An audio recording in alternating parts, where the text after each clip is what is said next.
હે વાલા સપને મળે નહીં સત્સંગ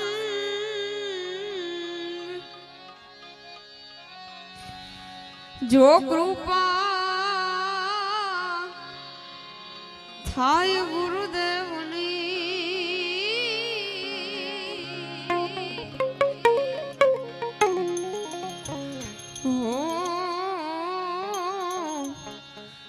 તો ચડે ભગતીમાં રમ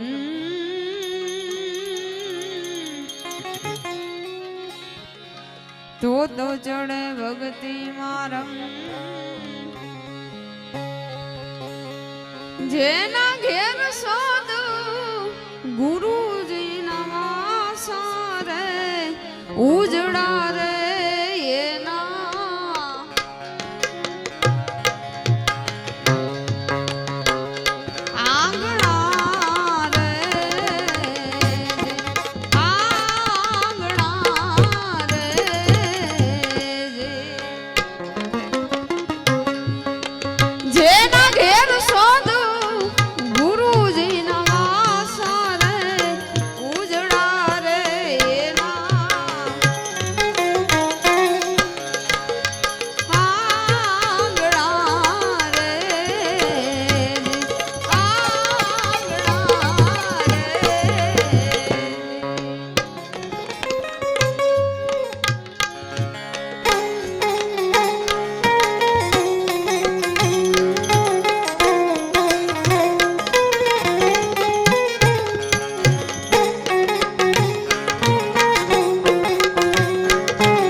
બાવાજીની જોડી માં જાગીર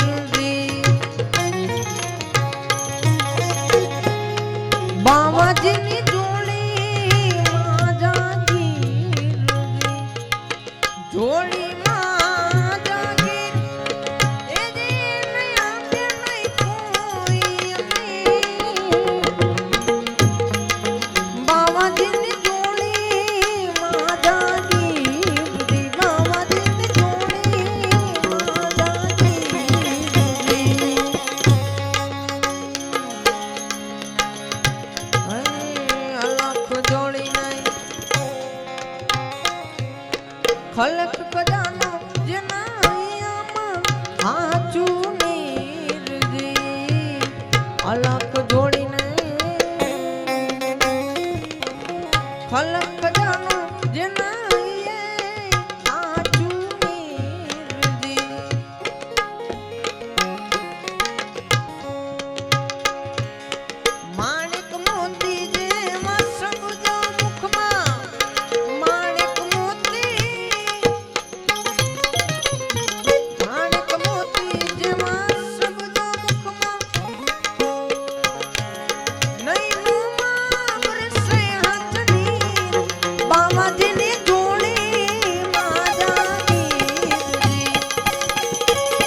વેદ વિવેક રાખી વચનમાં એ તો ભાંગે ભવની ભીડી એ તો ભાંગે ભવની ભીડી વેદ વિવેક નહીં રાખી વચનમાં એ તો ભાંગે ભવની ભીડી એ તો ભાંગે ભવની ભીડી દુર્ગુણતાથી પછી સતગુણ સર્જાય દુર્ગુણતાથી પછી સતગુણ સર્જાય એ તો ધર્મે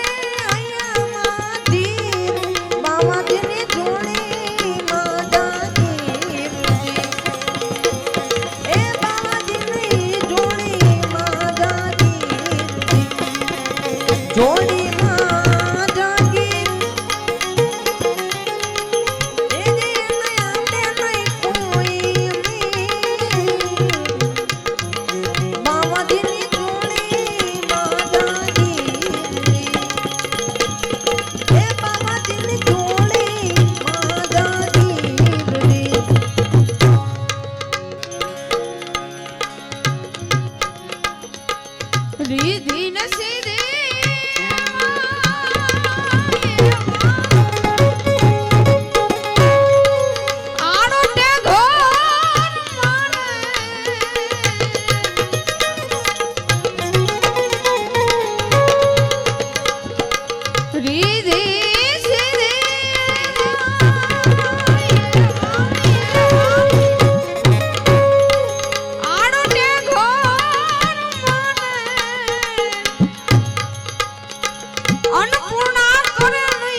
કોઈ દી પગ પાછા રે ઉજડા રે એના આંગણા રે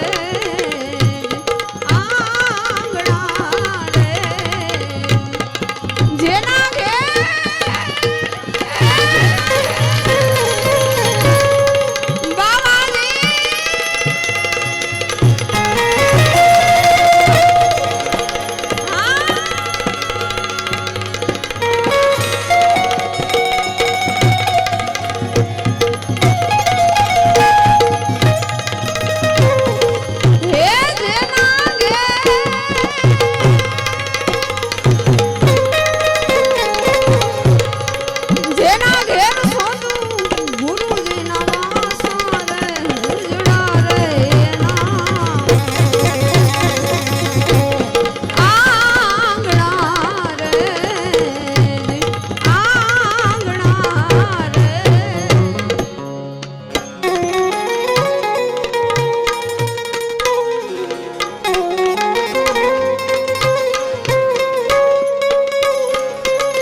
માયા કયાના પકડી મુક્તા એ તો જકડી તોડે જંજીરજી એ તો જકડી તોડે જંજીરજી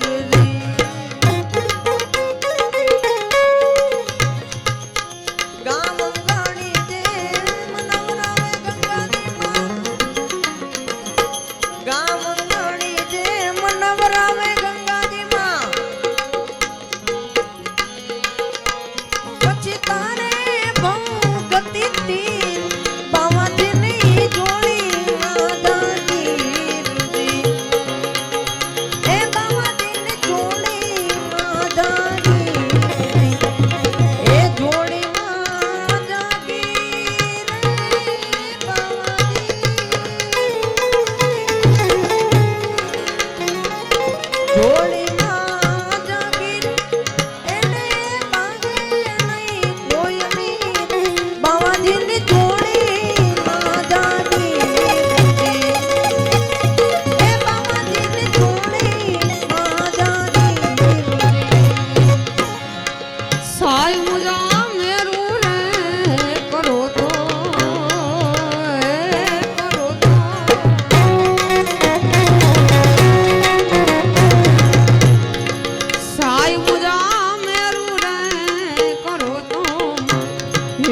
બાવાજીની ધૂણી માજાની વીરજી બાવાજીની ધૂણી માજાની વીરજી ગુરુના પ્રતાપે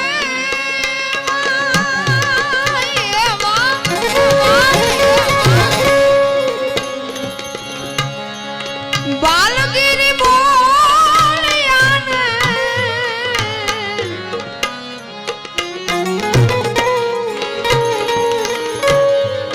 ગુરુને પ્રતાપે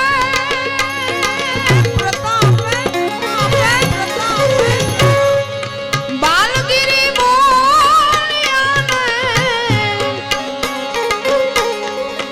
એને નહીં પૂછી કોઈની આશા રે ઉજળા રે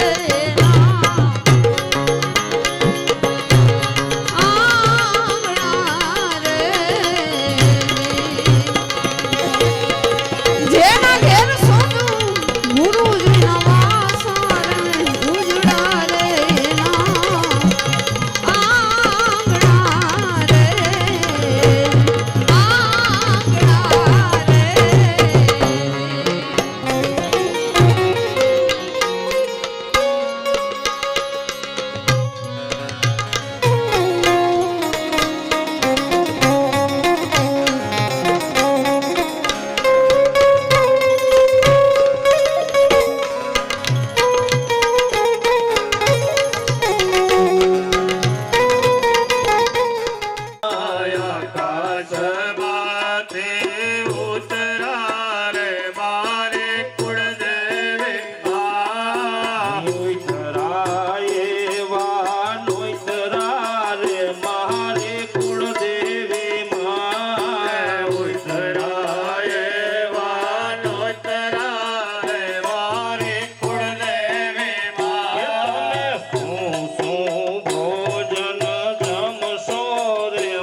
રમજો માગ મરા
ગાંડાની વણજાર એ દિન ગણતા ના આવે પારદી જો ભાઈ ગાંડાની વણજાર એ જો ભાઈ ગાંડાની વણજાર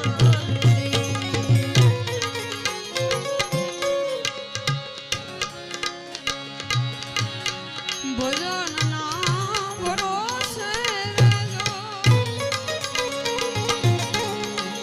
હે વાલા ભજનના ભરોસે રહેજો અંતે ઈ નારયો પૂછે ભજનના ભરોસે રહેજો અંતે ઈ નારયો પૂછે અમર બીજો કુજના હાથમાં લાગ્યું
ઘટના વાસી રે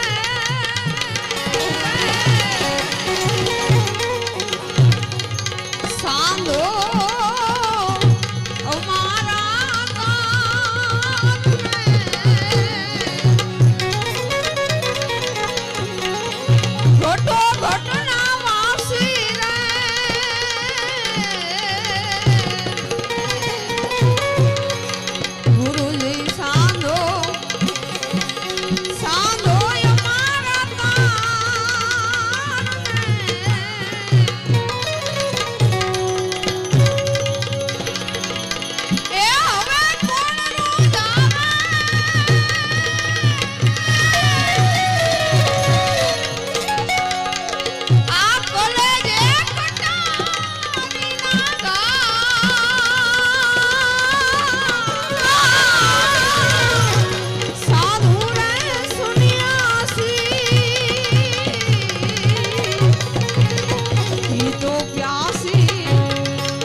મન હરી ગયો મારું માતા સોયાનો લાલ ચિત ચોરી ગયો મારું માતા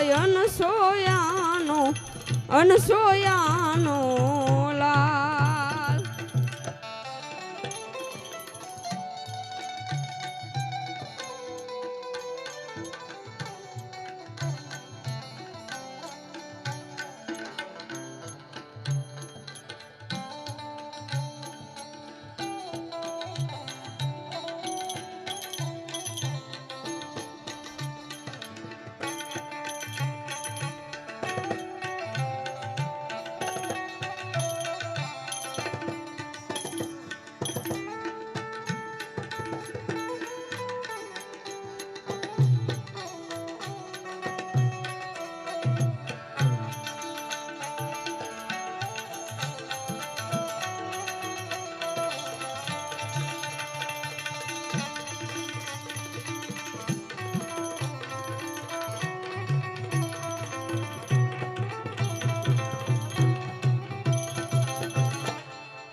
હે વિશાળ ભાલમાં તિલક શોભે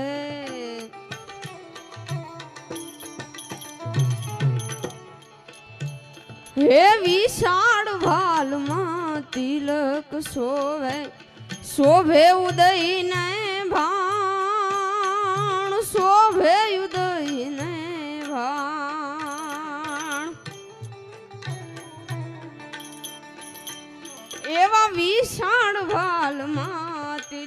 શોભે શોભે ઉદયને ભાણ શોભે ઉદયને ભાણ એ કાનમાં કુંડળ જડ હળે ને કાનમાં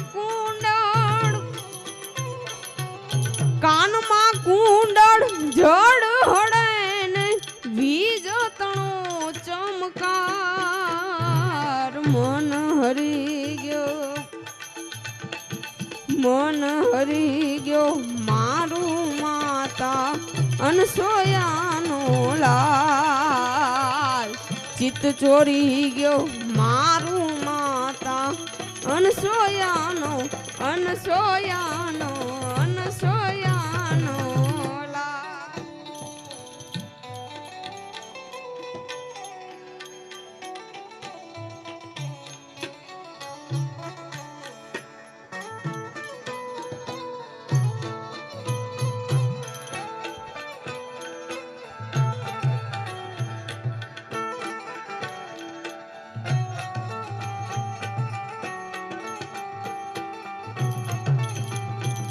જય ગિરનારી.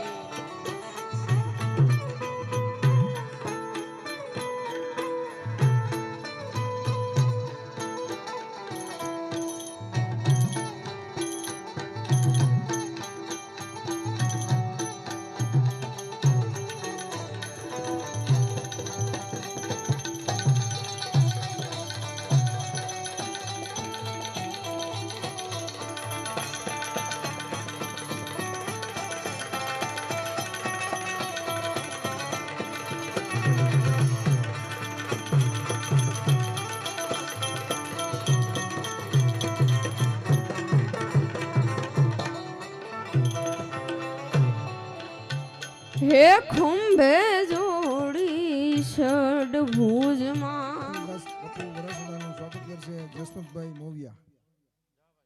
જસાભાઈ.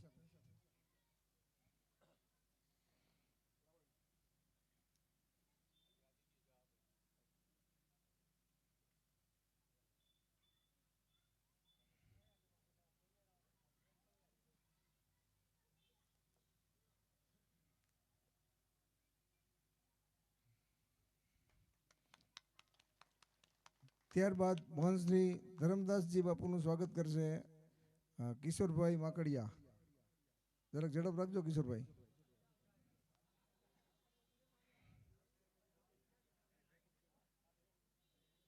ધરમદાસજી બાપુ અયોધ્યા.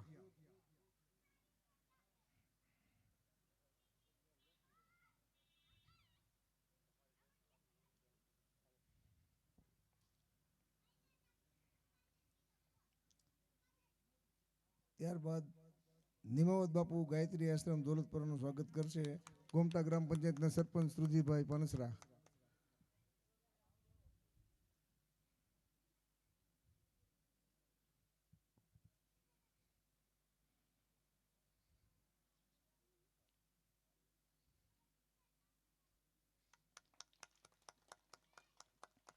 ત્યારબાદ ગાયત્રી આશ્રમ દોલતપુરા માતાજીનું સ્વાગત કરશે રેખાબેન કાથરોટિયા.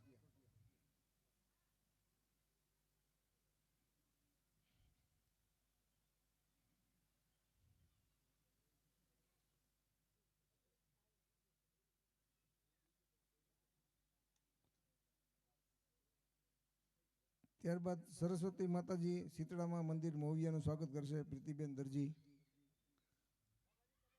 હાલો ઝડપ રાખો જરાક પ્રીતિ.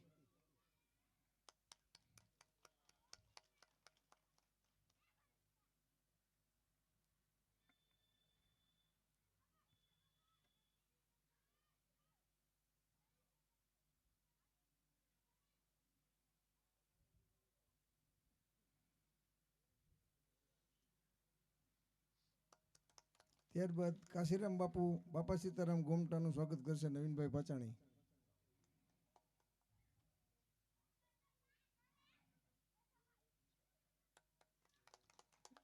ત્યારબાદ મોહનશ્રી હરુબાપુ મોવિયાનું સ્વાગત કરશે હર્ષદભાઈ.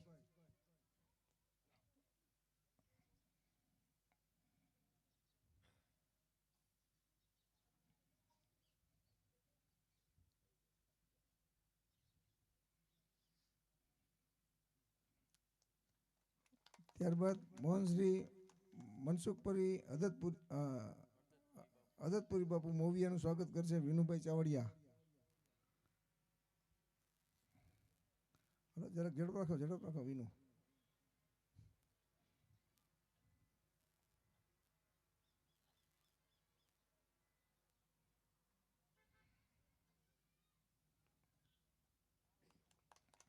ત્યારબાદ રમેશભાઈ રૂપારેલિયા ગૌપાલક ગોંડલનું સ્વાગત કરશે રમેશભાઈ ભૂત. હલો.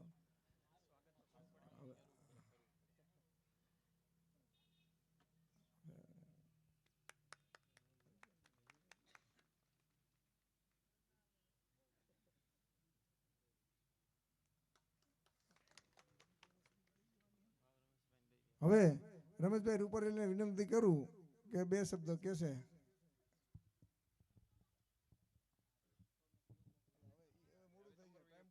ટાઈમ બહુ ટૂંકો છે અને તમને એકને જ ચાન્સ દેવાનો છે.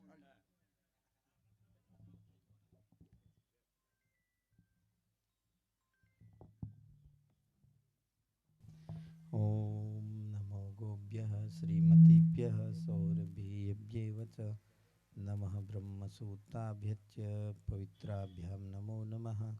ઓમ શ્રી સુરભ્યે નમઃ. બધા સંતોના ચરણોમાં પ્રણામ. બધાના નામ તો નથી આવડતા મને. અને રમેશભાઈ અમારી આયરે આવ્યા હતા ગોંડલથી સોમનાથ પદયાત્રામાં. એટલે એમનું એવું કહેવાનું હતું કે અમારા ગામમાં કાર્યક્રમ છે ને હવનમાં તમારે આવવાનું છે. લાગણીશીલ માણસે માતાજીની 2 આમંત્રણ દેવા આવ્યા હતા. ખૂબ આનંદ થયો. સરસ મજાનો યજ્ઞ એક વૈજ્ઞાનિક કાર્ય છે. કોઈ સંપ્રદાય, કોઈ ધર્મ, કોઈ જ્ઞાતિ માટે નથી. આમ તો આખી પ્રકૃતિ, એમાં ગાય, યજ્ઞ, આ બધા વિશેષ આ પૃથ્વી પરના દ્રવ્યો છે. અગ્નિનું સ્વરૂપ છે, એને આપણે જે આપીએ એનું સેકન્ડના 6 ભાગમાં વાયુમાં પરિવર્તિત કરવાનું. એટલે નાનકડો ભડકો હોય એમાં 1 ચમચી મરચું નાખી તો શું થાય? ચટણીનો પાવડર. બધાને છીકું આવવા માંડે ને ઉધરા આવવા માંડે. એ ચટણી ભડકાની બાજુમાં હોય તો કાંઈ ન થાય. 1 જણો પી જાય ગ્લાસમાં નાખીને તો એની એકને જ બળતરા થાય. પણ અગ્નિને આપણે આપીએ એટલે અગ્નિ એનું વાયુમાં રૂપાંતર કરી દે અને પ્રાણ સાથે એનું કન્ટેન હોય સોલિડ, એની ભસ્મ બનાવી દે અને એનું કન્ટેન હોય એને પ્રાણ સાથે ભેળવી દે. એટલે અગ્નિનો ગુણ છે, તમે એને જે આપો એને વાયુમાં રૂપાંતરિત કરી દેવાનું. પછી એને એ નથી જોવાનું કે તમે એને હું આપ્યું. તમે એને મરચું આપો તોય વાયુમાં રૂપાંતર કરી દે, અને તમે એને ઔષધ દ્રવ્યો આપો તો એને વાયુમાં રૂપાંતર કરી દે. ખરેખર તો યજ્ઞમાં ઘણી બધી જડીબુટ્ટી વપરાતી હોય. ગાયનું ઘી, અગર, ટગર, નગર, ગુગળ, કપૂર, ચંદન, ખેર, ખાખરો, ખીજડો, ઉપરો, આકડો, આવા દ્રવ્યો. અને આ એક દ્રવ્યનું વૈજ્ઞાનિક મહત્વ છે. એટલે ગાય અને યજ્ઞ એનો ખૂબ અંદરનો સંબંધ છે. ગાય વિના યજ્ઞ થાય જ નહીં. એટલે એવી કોઈ શ્રદ્ધા નથી કે ગાય વિના યજ્ઞ થાય જ નહીં એમ. પણ ગાયના દ્રવ્યો જેમ કે ગોબરની અંદર hemicellulose, nanocellulose, monocellulose, lignin, humic acid, carbo, folic acid, fibre, આ તત્વો યજ્ઞમાં ગોબરને સળગાવવાથી, હોમવાથી એ વાયુમંડળને મળે, પ્રાણને મળે. જેમ ચટણી મળી ને એમ જ આ મળે. એવી જ રીતે ગાયનું ઘી, ગાયનું ઘી એક એવું દ્રવ્ય છે કે અષ્ટાંગ હૃદયમાં વાઘભટ્ટ ઋષિએ ગાયના ઘી વિશે અલગ અલગ પ્રકારના વર્ણન આપ્યા છે. અને મારી હમણાં 4-5 દિવસ પહેલાં એક વૈજ્ઞાનિક સાથે વાત થઈ. એક DHO નામનું એક કેમિકલ આવે ગાયના ઘીમાં, ફેટી એસિડ કન્ટેન જ કહેવાય. એનું આખું મગજ બનેલું હોય. હવે એ ઋષિમુનિઓએ આજથી લાખો વર્ષ પહેલાં લખી નાખ્યું હતું કે ગાયનું ઘી મેઘ્યવર્ધક, બલવર્ધક, વીર્યવર્ધક, તેજવર્ધક, ઓજવર્ધક, આ બધું હજારો વર્ષ પહેલાં લખેલું હતું. સાયન્સે તો હવે પ્રમાણિત કર્યું. ગાયના ઘીમાં બીટા કેરોસીન, સેરિબ્રુસોન, આયરન, ઝીંક, કોપર, મેગ્નેશિયમ, આવા અસંખ્ય પ્રકારના ફેટી 22 પ્રકારના ફેટી એસિડ હોય ગાયના ઘીમાં. ગાયનું ઘી એટલે હવનમાં હોમવામાં આવે કે એની અંદરના જે કન્ટેન છે એ કન્ટેન વાયુમાં રૂપાંતર થાય, અને વાયુના રૂપાંતર થયા પછી પ્રાણ સાથે મળી અને 1 સેકન્ડમાં એની માણાને અસર થાય. એટલે ગાયનું ઘી વિશેષ રૂપે ગાય યજ્ઞમાં વાપરવામાં આવે છે. જો કે યજ્ઞમાં દેશી ગાયના ઘી સિવાય કોઈ પ્રકારનું ઘી હોમવું ને એ પાપ ગણાય. કારણ કે જો ચટણીનો ફાયદો તરત મળતો હોય તો ડુપ્લિકેટ ઘીનો તરત જ મળે ને. એટલે શુદ્ધ ઘી વેદોએ યજ્ઞને બ્રહ્માંડની નાભી એટલે કીધી છે કે યજ્ઞમાં તમે જે આપો ઇન્સ્ટન્ટ 1 સેકન્ડમાં મળી જાય વાતાવરણમાં. યજ્ઞોથી વૃક્ષો હાલતા થયા, યજ્ઞોથી અસંખ્ય માણસો સાજા થયા, યજ્ઞથી મંદબુદ્ધિના બાળકો બોલતા થયા ને સ્કૂલે જતા થયા. આ મેં મારી નજરે જોયેલું છે અને કરેલું છે. 15 વર્ષથી રોજ સવારે યજ્ઞ કરું છું ગાયની સાથે. એટલે યજ્ઞ અને ગાય આજ તો ખાસ ગાય વિશે જ વાત કરવાની કીધી હતી માતાજીએ મને. ગાય, ગામડું, ખેતી અને યજ્ઞ, આયુર્વેદ, આ 5 વસ્તુ સંલગ્ન વસ્તુ છે. એમાંથી એકેયને જુદી ન કરીએ. ગાય રાખવી હોય તો ખેતી જોઈ, કારણ કે એનું ખાવાનું ખેતરમાં થાય. અને ખેતી અને ગાય બે રાખવું હોય તો ગામડું જોઈ, એ પાછી ફ્લેટમાં ન થાય. મોટા સિટીના ફ્લેટમાં આપણે આ કરવું હોય તો થાય. એકાદ ઝાડવું વવાય કુંડામાં દૂધીને વેલો કે એવું, પણ બીજું કાંઈ થાય નહીં. એટલે ગાય, ગામડું અને ખેતી એની હવે એમાં હવન કરવો હોય, તમે ફ્લેટમાં હવન કરો તો શું હાલત થાય? રહી ન શકાય. કાર્બન ડાયોક્સાઇડ વધી જાય, પ્રાણ શ્વાસ લેવામાં તકલીફ થાય, અથવા તો મકાન કાળું થાય. પણ એ જ હવન ગામડે આવા ખુલ્લા વાતાવરણમાં થાય તો આની 2.5 કિલોમીટરની ત્રિજ્યામાં જે ઔષધ અહીંયા હોમવામાં આવ્યા છે ને એનો ન્યા પ્રભાવ પડ્યો છે 2.5 કિલોમીટરની ત્રિજ્યામાં. એટલે ગાય આધારિત આખી જીવન વ્યવસ્થા એ ખૂબ જ મહત્વની છે. આપણે નાની નાની બાબતોને નથી સમજતા, અથવા તો નથી એને નોટિસ કરતા, નથી એને જીવનમાં અપનાવતા, જેનું પરિણામ આપણે ખૂબ ભયંકર જોઈ છીએ.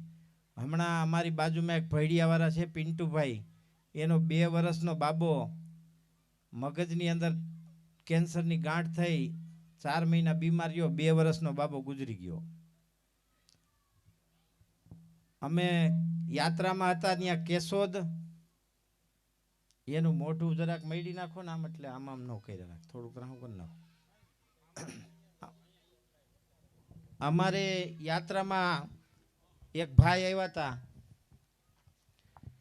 2 મહિનાનો બાબો, 9 લાખનો ખર્ચો કર્યો, અને તોય ડૉક્ટરે એમ કીધું કે હવે આ બચશે નહીં, ઘીરે સેવા કરો. પેટમાં પાણી ભરાણું, ખાલી 2 મહિનાનો. 5 વર્ષને પેરેલિસિસ આવે, 8 વર્ષે હાર્ટ એટેક આવે, 10 વર્ષે બ્રેન ટ્યુમર, કેન્સર થાય. મેં એવા પરિવાર જોયા છે જેમાં 4 પેઢી હયાત છે ને, 4 પેઢીમાં જેટલા પુરુષ છે ને બધાને કેન્સર છે.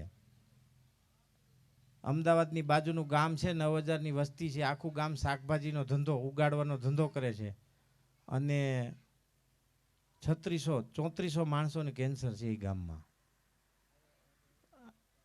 અહીંયા આપણે કેશોદની બાજુમાં અજાબ, કુંડા, અજાબ ગામને સિજન્ટા કંપની 10 વર્ષ સુધી એક ધારો એવોર્ડ આપ્યો આખા વિશ્વમાં સૌથી સિજન્ટા કંપનીની દવા વાપરવાનો. સિજન્ટા કંપનીની સૌથી વધુ દવા એ ગામે વાપરી આખા એશિયામાં. એ ગામમાં આપણે બોલી ન શકાય એટલી બીમારી છે એ ગામમાં. અને કેન્સર જ, ઘોડિયામાં સૂતા હોય એને કેન્સર. હમણાં અમારા યુનિવર્સિટીના સાયન્ટિસ્ટોએ, આણંદના સાયન્ટિસ્ટોએ 100 બહેનોના ધાવણનું ટેસ્ટિંગ કરાવ્યું. એ 100 બહેનોના ધાવણમાં 60% પેસ્ટિસાઇડ આવ્યું, 0.60%. આ ઓફિશિયલી વાત છે. એટલે આપણે એમ લાગતું હોય કે આપણે ખૂબ પૈસા કમાણા, ગાડીઓ, મોટર, બંગલા, ખૂબ મોટી સંપત્તિ થઈ, આપણે સંતાન એકમાં ઊભા રહી ગયા, એક સંતાન જ હોય, અને એમાંય 20 વર્ષે 18 વર્ષે બીમારી આવે અને ગુજરી જાય, એટલે આપણું આખું ત્યાંથી બ્રેક લાગી જાય. એમ કહેવાય કે દીવો ઠરી જાય દેશી ભાષામાં. હમણાં એક સોદવડી ગામ છે કે ભેસાણ પાસે, ત્યાંથી એક બાપા આવ્યા હતા અને મને બથ ભરીને રોવા માંડ્યા. બાપાની ઉંમર હતી લગભગ 62-63 વર્ષ. એટલે મેં એ બાપાને પૂછ્યું, પણ હું તો ઓળખતો નથી, વાત શું છે એ તો કયો તમે મને, કે તમને થયું શું, એમ મારાથી કાંઈ બોલાઈ ગયું, કાંઈ તમને દુઃખ લાગ્યું, કે અમે તમને ક્યાંય નડ્યા? તો એ બાપા એટલા બધા ભોળા હતા, હાવ ભગવાનનું માણા એવું કેવું હોય તો કહેવાય. તો એણે મને પછી વાત કરી, મેં પાણી બાણી પાયું, બેઠા શાંતિથી. તો એ કે મારે 18 વર્ષનો દીકરો હતો, એને તાવ આવ્યો, દવાખાને લઈ ગયા, એટલે ડૉક્ટરે કીધું કે આને લીવરનું કેન્સર થયું છે, અને ચોથા દિવસે ગુજરી ગયો, ખાલી 4 જ દિવસમાં. અને એ હજી એનું બધું પૈતું ને 3 મહિના થયા. એક દીકરો હતો અને 2 દીકરીઓ. દીકરીઓ હાહરે છે, દીકરાની હગાઈનું ગોતતા હતા. એનું પાણીનું બધું વિધિન 12મું બધું પૈતું. એના 2 મહિના પછી એના પત્નીને બ્લડ કેન્સર આવ્યું. 3 મહિનામાં એ પત્ની ગુજરી ગયા. દીકરીઓ 2 સાસરે વહી ગઈ. બાપા અટાણે એકલા છે, હોટલમાંથી ટિફિન આવે ને બાપા ખાય છે. 35 વીઘા જમીન છે ને 35 વીઘાના આંબા છે. આ પરિસ્થિતિ સમાજની છે. એટલે આપણને એવું લાગતું હોય કે આપણે ગાડી, બંગલા, મોટર લઈ લીધા અને ખૂબ પૈસાદાર થઈ ગયા, આપણા મકાન પાકા થઈ ગયા, એટલે આપણે સુખી ને સમૃદ્ધ થઈ ગયા એવું લાગતું હોય તો એ આપણને ક્યાંક ને ક્યાંક અંશે એવો મનનો વહેમ છે. આપણે આપણી પરિવારની તંદુરસ્તી વિશે બિલકુલ એટલા બધા અજાગૃત થઈ, ખાવાની બાબતમાં એટલા બધા અજાગૃત થઈ. હું કોઈની ઉપર આરોપ નથી કરતો, પણ તમે એનું બધાય જાણી છીએ કે જેટલા પ્રસંગોમાં જાય ને ડુપ્લિકેટ મીઠાઈ છે, અને છતાંય આપણે કરી છીએ. આપણે જ કરી છીએ ને. આપણે એ જણવાની જરૂર છે, એના પ્રત્યે જાગૃત થવાની જરૂર છે કે આપણી આરોગ્ય કેમ જળવાય, આપણો સમાજ તંદુરસ્ત કેમ રહે, આપણો સમાજ શક્તિશાળી કેમ રહે. આપણે બધી બાબતમાં બટાઈ ગયા, સંપ્રદાયમાં બટાઈ ગયા, જ્ઞાતિમાં બટાઈ ગયા, પાર્ટીઓમાં બટાઈ ગયા, ધંધામાં બટાઈ ગયા, વેપારમાં બટાઈ ગયા, બધી બાબતમાં ભાગ પડી ગયા કે ભાઈ આ ધંધો આ જ જ્ઞાતિ કરે, આ જ્ઞાતિ બીજી જ્ઞાતિ ન કરે. એમ આવું બધું ફિક્સ થઈ ગયું કે આવા પ્રસંગ આવા સમાજના લોકો જ કરે, આવા સમાજના લોકો આવા પ્રસંગ ન કરે. આપણે એકેય વાત એવી નથી કે જેમાં આપણે નો ભાગ પડ્યા હોય. પરિસ્થિતિ આપણી જે બાબતમાં જોવાની જરૂર છે એ બાબતમાં આપણે એટલા બધા અજાગૃત છે કે આપણે હવે તો આપણા પ્રસંગોમાં એવા કેમિકલ વાપરી, એવી સુગંધ વાપરી તો જ લગ્નમાં ડાયર સારી લાગે, એવો કલર નાખી તો જ સારું લાગે જમવાનું, એવી મીઠાઈ રાખી તો જ સારું લાગે. આ એક માનસિક વિકલાંગતા, તમામ વસ્તુ નકલી ખાવાની આદત પડી ગઈ અને સ્વીકારી લીધું આપણે કે આ તો આમ જ હોય, હાલવા દ્યો, ખાઓ પીઓ ને આનંદ કરો, પરિણામ જે આવવું હોય આવે. મને એવું લાગે છે કે આ સમાજના શ્રેષ્ઠીઓની, સમાજના ધર્મગુરુઓની, સમાજના જવાબદાર વ્યક્તિઓની જવાબદારી છે કે આના વિશે બોલતા થાય, આના વિશે વાત કરતા થાય. કારણ કે 20 વર્ષ પછી આપણા દેશમાં કોઈને બંદૂક લઈને મારવા નહીં આવવા પડે, કોઈ આતંકવાદીની જરૂર નહીં પડે, આપણે એમનેમ જ મરી જવું. એક તો એક છોકરા, એમાંય પાછો નશો, માવા, દારૂ, મોબાઈલ, એક છોકરા, એમાં અડધાને તો બીમારી ભરખી ગઈ, કમરથી નીચે ખોટા થઈ ગયા બેહીને. કારણ કે ફિઝિકલી કસરત થાય એવું કામ આપણે કરવું નથી, એટલે કમરથી નીચેનો ભાગ ખોટો થઈ ગયો. બાકી વૈધા એને માવા ખાઈ ગયા. એનાથી આગળ જાય તો ભારત આખાની વાત કરું છું, આખા ભારતમાં એક પણ કોલેજ એવી નથી કે જે કોલેજની આગળ ડ્રગ્સ ન વેચાતું હોય. અને એ અધિકારી લેવલે બધાએ સ્વીકારી લીધું, સમાજે તો સ્વીકારી લીધું, અધિકારી તંત્રએ સ્વીકારી લીધું. આનાથી મોટું દુર્ભાગ્ય શું કહેવાય? 20 વર્ષ પછી આ દેશમાં કોઈને બંદૂક લઈને મારવા આવવાની જરૂર નહીં પડે, કારણ કે આપણે અત્યારે જ જોઈશી 20% તો વંશ એમને અટકી ગયો છે. એક એક છોકરું હોય 20 વર્ષે બીમાર પડે, એક્સિડન્ટ થાય, XYZ ગુજરી જાય. જોકે મૃત્યુ અને જીવન તો ઈશ્વરના હાથમાં છે, પણ જાગૃત રહેવું એ તો આપણા હાથમાં છે ને. અંતે સત્ય તો એ જ છે, બધાને મરવાનું છે. એમાં કાંઈ એવું નથી કે આપણે આ ગાય રાખી તો કોઈ દી મૃત્યુ જ ન આવે, એવું નથી. પણ ગાય રાખી તો આપણા સમાજની પારિવારિક મજબૂતી, તંદુરસ્તીની બાબત, અને એમાંય આપણે તો ખેડૂત સમાજમાંથી છીએ. સૌભાગ્યશાળી કહેવાય કે આપણે તો પ્રોડ્યુસર એટલે ઉત્પાદક છીએ. પણ આપણે એવું ભૂલી ગયા કે આપણા ઘરના બાળકો માટે દવા છાંટેલા રીંગણાનું શાક બનાવી, ઓરો બનાવી. એટલું મગજમાં ન રહ્યું કે આ તો મારા જ બાળકોને આપવાનું છે. આપણું શાસ્ત્ર એવું કહે છે, 4 વેદ 10 દર્શન 6 શાસ્ત્ર 9 નીતિ 108 ઉપનિષદ અને 18 પુરાણ એની પુષ્ટિ કરે છે કે કોઈ પણ પ્રાણી માત્ર ઉપર અત્યાચાર કરવાનો, ક્રૂરતા દર્શાવવાનો કોઈને અધિકાર જ નથી. આપણી સનાતન સંસ્કૃતિ કહે છે. તો આપણે આપણા બાળકોને ઝેરવાળું કેવી રીતે ખવારી હગી? આપણે આપણા જ બાળકોને મોનોકોટો, ફેનવાલ, સાયપરમેથિન, ક્લોરોફાયરીફોસ, સેલ્ક્રોન, પ્રોફેનોફોસ આવી દવા છાંટેલા શાકભાજી આપણે આપણા જ બાળકોને ખવડાવી. આપણે તો અમૃત ખાઈ હકી. એક ખેતરનો ખૂણો એવો હોય કે જેમાં આપણે 10 ટ્રેક્ટર છાણ નાખી દીધું, ગાયનું ગોબર, ગૌમૂત્ર અને એક ફર્સ્ટ ક્લાસ મિક્સ કરી. અટાણે તો સાધનો એવા આવી ગયા કે રોટાવેટર મારો એટલે ધૂળ ને ગોબર એક થઈ જાય, અને એમાં ફર્સ્ટ ક્લાસના રીંગણા, મરચાં, ટમેટા, દૂધી, કારેલા, તુવેર, વાલોર વાવી અને 12 મહિના આપણું શાકભાજી તો આપણે ઘર પૂરતું તો એવું કરી. આપણે તો કરી શકીએ એમ છે. અમુક માનો કે અમુક લોકો એમ કે અમે ક્યાં વાવવા જાય, અમારે ક્યાંય ખેતર નથી, અમારે ક્યાંય ગાય નથી. એનું તો સમજા હાલો, એને આપણે કાંઈ નથી કહેતા. તો એને એવી સલાહ દઈ છીએ કે તમે એવો ખેડૂત નિર્માણ કરો કે જે ખેડૂત તમને ઝેર વગરનું તૈયાર કરીને આપે, તમે એને ડબલ પૈસા આપો. એમાં કાંઈ બહુ એટલો બધો ફરક નથી. એના કરતાં જ આપણે માવા ખાઈ જઈએ છીએ ને બાટલા પી જઈએ છીએ. માણસોને 5000નો બોટલ આવે દારૂનો, એ પી જવું છે. પણ બાળકોને 3000નું કિલો ઘી ખવડાવવું પડે તો એને મોંઘું લાગે. ઘણી વખત મારી ઘીનો ભાવ પૂછે, હું એમ કહું 3500 રૂપિયા. એટલે એમ કે અરે 3500 રૂપિયા. પણ એ જ ભાઈ પાછા ધારે ગાડીના કાચ ચડાવીને પેક મારતા હોય, અને એનો ભાવ 7000 રૂપિયા હોય 700 ગ્રામનો. તો એનો કાંઈ વાંધો ન હોય એને. એટલે આપણે ક્યાંક માનસિક વિકલાંગ બની ગયા. આપણા પરિવાર અને બાળકો પ્રત્યે આપણી જવાબદારી ભૂલી ગયા. આપણને એવું લાગતું હોય કે છોકરાઓને સારી સ્કૂલમાં ભણાવી દઈ એટલે આપણે પ્રગતિ કરી. મારું એવું માનવું છે ને, સૈદ્ધાંતિક એવો નિયમ છે કે એ તદ્દન ખોટું છે. 80 વર્ષ પહેલાં ભારતમાં ક્યાંય નિશાળ નહોતી, તો વૃદ્ધાશ્રમમાં નહોતા. માત્ર ગુરુકુળ પરંપરાથી ભણતર હતું. તો એક ગઈઢો કોઈ વૃદ્ધાશ્રમમાં નહોતું જતું. ગામમાં કોઈક એવું હોય ને સંતાન વગરનું, તો અમારા ગામે એવા 4-5 ગઈઢિયા નિભાવેલા છે કે જેને બાળકો નહોતા તો એને ગામે નિભાવી દીધા. એને વૃદ્ધાશ્રમમાં જવાની જરૂર નહોતી પડી. નિશાળું વધી, ગામડે ગામડે 10 નિશાળું થઈ, તો વૃદ્ધાશ્રમે વધ્યા ને. હમણાં અમારા ભાઈબંધ છે વિજયભાઈ ડોબરિયા, 300 કરોડનો વૃદ્ધાશ્રમ બનાવે રાજકોટમાં.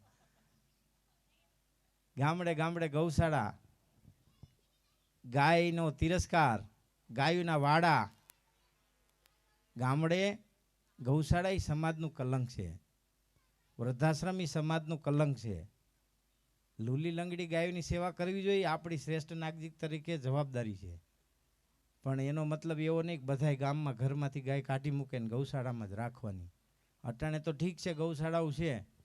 હવે ધીમે ધીમે ડોનેશન આવતાય બંધ થઈ ગયા છે. અમે પોતે 25 વર્ષથી સંસ્થા હલાવી છીએ.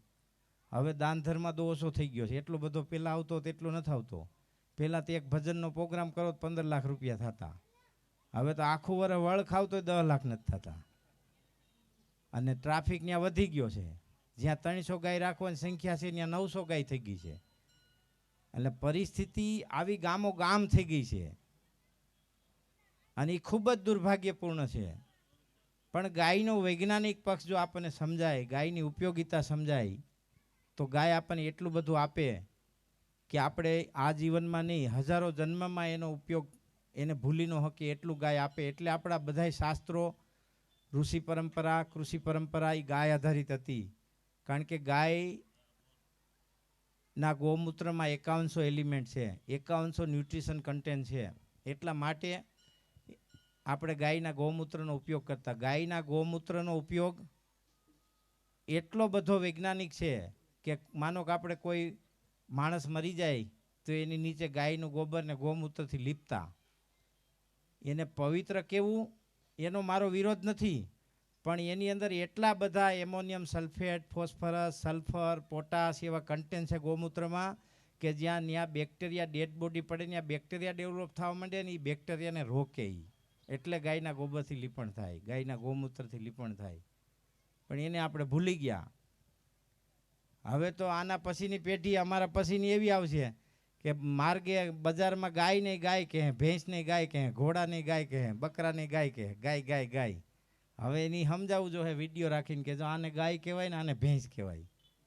કારણ કે નવી જનરેશન હવે એવી આવશે ને એમાં એક એક થઈ ગયા એટલે એને તો હાવ બાયણ જ નથી નીકળવા દેતા. તડકો હોય તો કે અંદર રહે, તડકો લાગશે. ટાઈટ હોય તો કે ટાઈટ છે અંદર રહે. વરસાદ હોય તો કે અંદર રહે. તો એને હું હાવ કાંધીમાં જ રાખવાનું કે કરવાનું હું? એટલે ખરેખર જે મનુષ્ય જન્મની જવાબદારી છે સૌથી પહેલી પરિવાર તંદુરસ્ત રહે. આંગણામાં ગાય હોય, ભગવાને આપણને એટલું સુખ દીધું હોય, ખવાય પીવાય એટલું, તો એક આંગણામાં ગાય હોય અને નાનકડો એક ખેતરનો ખૂણો ગાય આધારિત ખેતીથી કરીએ, આપણા પરિવારને તંદુરસ્ત રાખીએ. અને જે માણસ આપણા પરિવારને, આપણા બાળકોને ઝેરમુક્ત ખાવાનું ન આપતા હોય એને આ રાષ્ટ્રમાં એક શબ્દ પણ બોલવાનો અધિકાર નથી. કારણ કે જે માણસ જે ઘર માટે ન કરી શકે એ રાષ્ટ્ર માટે શું કરી શકે? બલિદાની થઈ ગયા આપણા દેશના વીર યુવાનો, એ થઈ ગયા. હવે સપના નથી જોવાના, કારણ કે હવે તો એક એક જ છે. કેટલા જણા એના છોકરાને આર્મી મોકલવા તૈયાર છે? પૂરું થઈ ગયું. એટલે 20 વર્ષ પછી આપણને કોઈ મારવા આવવાની જરૂર નહીં પડે, આપણે એમને મરી જવું. જો ગાય સાથે જોડાય, તંદુરસ્ત, તેજસ્વી ને સશક્ત સમાજનું નિર્માણ થાય. ગાય એવા યુવાનોનું નિર્માણ કરી શકે, એવા શક્તિશાળી યુવાનોનું નિર્માણ કરી શકે કે કોઈ આતંકવાદીનો હાથ જો યુવાનના હાથમાં આવી જાય તો શેરડીનું બટકું ભાંગે એમ ભાંગી નાખે ને. એવા યુવાનો જો રાષ્ટ્રમાં હોય તો જ રાષ્ટ્ર સુરક્ષિત રહે. રાષ્ટ્ર સુરક્ષિત રહી શકે નહીં. નમાલા વિચાર, નમાલી વિકૃતિ, નમાલા કાર્ય, એનાથી સમાજ તૂટી રહ્યો છે. એની આપણે ચિંતા કરવાની જરૂર છે. આ કાર્યક્રમ ખૂબ જ શોભનીય રહ્યો અને માતાજીએ મને આ કાર્યક્રમમાં રમેશભાઈએ બોલાવી અને આટલું બધું આદર સન્માન દીધું બદલ આપ સૌનો આભાર. સરપંચ સાહેબ, ગામના યુવાનોએ મારી વાત સાંભળી બદલ આભાર. જય ગૌ માતા. અસ્તુ. વંદે ગૌ માતરમ.